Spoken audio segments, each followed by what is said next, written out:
So mga igsoon, Katawag ito. ali ako magatindog na usab sa inyong atubangan. Tungod sa panghitabo sa atong presidente nga ginala dito sa Netherlands. Abi ninyo, sukad na gidala si Duterte dito sa Netherlands, gikasuhan po ko. Gikasuhan ko akong asawa og abandonar.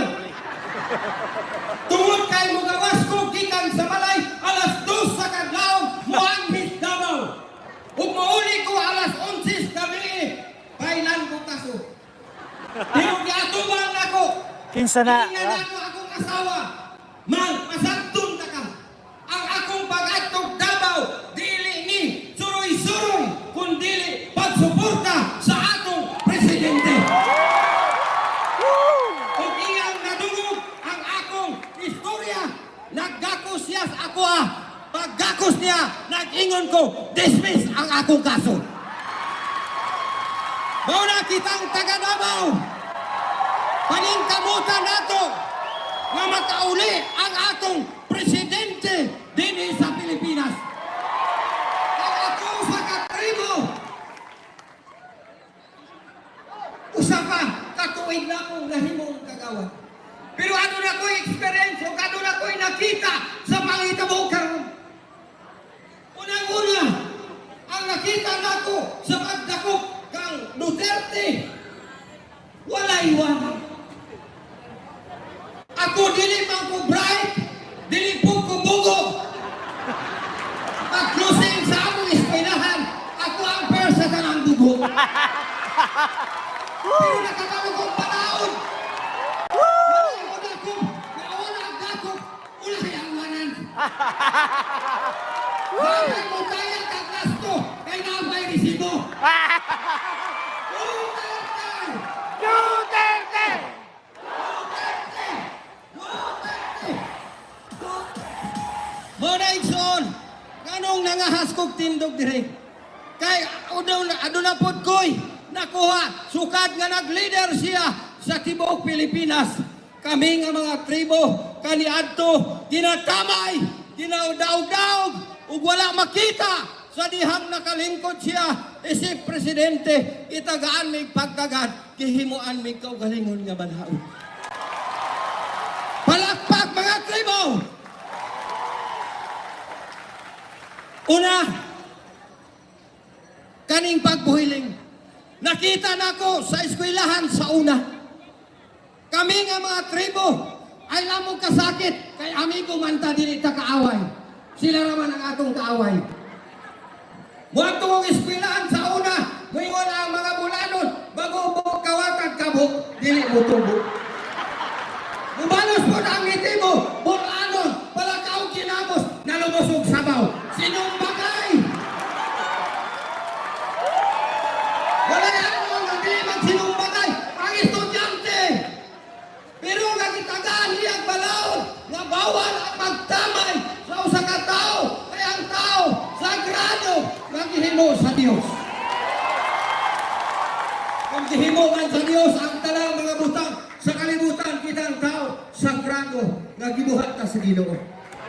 Muna ang atong pag-ampo karon, atong ampuan, si Tatay Duterte, nga makaabot o makabalik sa Pilipinas, kaysa akong pagtanaw, wala na ko'y makitang leader nga mao'y mag-manage ni ining syudad sa Davao Occidental, Pilipinas. Mga eleksyon! Naamanggay may tabong eleksyon. Kini ako lugos-lugusan. Ayaw ninyo balik ang inyong prinsipyo sa tupad.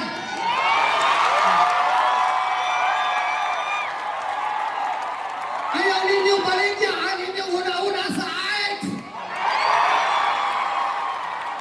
Kaya ang AIT ang tupad. Kutubra na sa Mayo 14. Basigwa na itupad. Ibalik yan mo ang imong asawa. Duterte! Duterte! Duterte! Igsoon, si Tatay Digong sama sa usa ka manok nga mungaan. Nga naay pisok. Nakabantay mo ka ng manok nga naay pisok mungaan. Malipay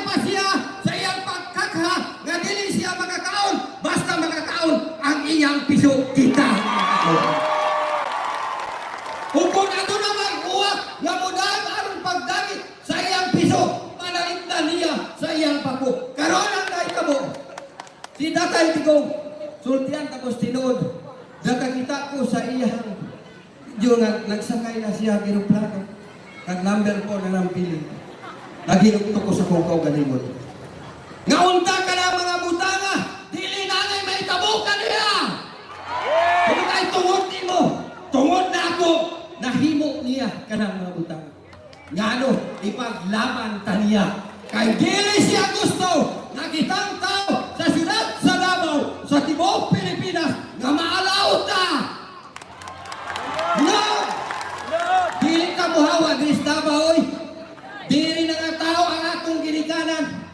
Mao na maning kamot ta igsoon sa atong pakigbiso. Mao na hagiton ko kamo.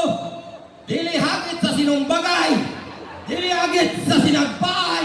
Kundili hagit sa likod nga pagtinabangay aron makapot ang tinguha o kalinaw sa atong tibuok Pilipinas.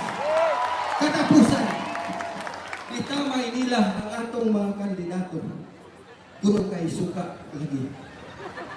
Pero wala sila kabalo nga sa matang okasyon, kasal, birthday, reunion, mupalit ka paminta, tuyo, ahos, bombay. Unsay ko lang, suka. Pero sultian ka mo, walang matigas na pilit sa maasim na suka. Wow!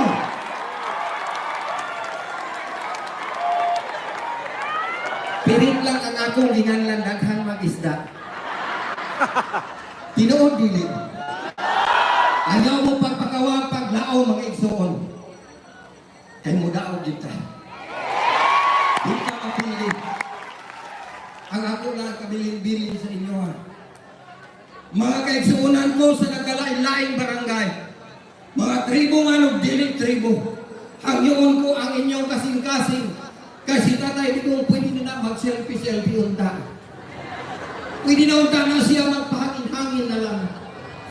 Pero nga nung sa katapusan niyang kinabuhi, sa katapusan o kataas sa iyang ingat, napangahat paghihapon siya nga mong leader, kadato tungod kay dihigugma taniya pagkakas.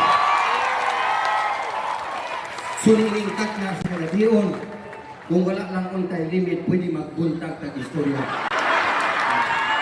Pero nagpasalamat ko sa kanang mga tribo, kanama kahit suunan, unta ipalhanog na ko dito sa katibukan atong silingan. Gani, doon na na'y akong nadumog, nga doon na po i-offer sa ato nga kanang insurance. Ingon ako, pagbantay mo, nagang pamaagi sa politika. Hagiton kag insurance. Pero ini kapil din, unsay gisulti. Sorry. Wala akong bandayan sa akong madagusan. Sa akong pagpaabot, kang Tatay Digong na aragib ni sa imong luyo. Nagpaluyo ni sa mga pagkampo o nangandoy nga makabalik ka sa Pilipinas kay dako kaayo utang kabubot kong siya. O inabi na, kang Mayor Sebastian Basti, pasalamatan nato ang atong Mayor, atong palakpakan. O si Inday Sara, atong Vice President, kay pugso nila palagpot ang atong Vice President, kay gusto nila nga sila lang may angkol sa tanan. Pero wa sila kabalos. Ingon pa sa katapusan, bato-bato sa langit, pag matamaan, huwag maggalit. Pag mabistong aktor, bulyasong laro. Maayong hapon, maayong gabi sa kanan. God bless us all.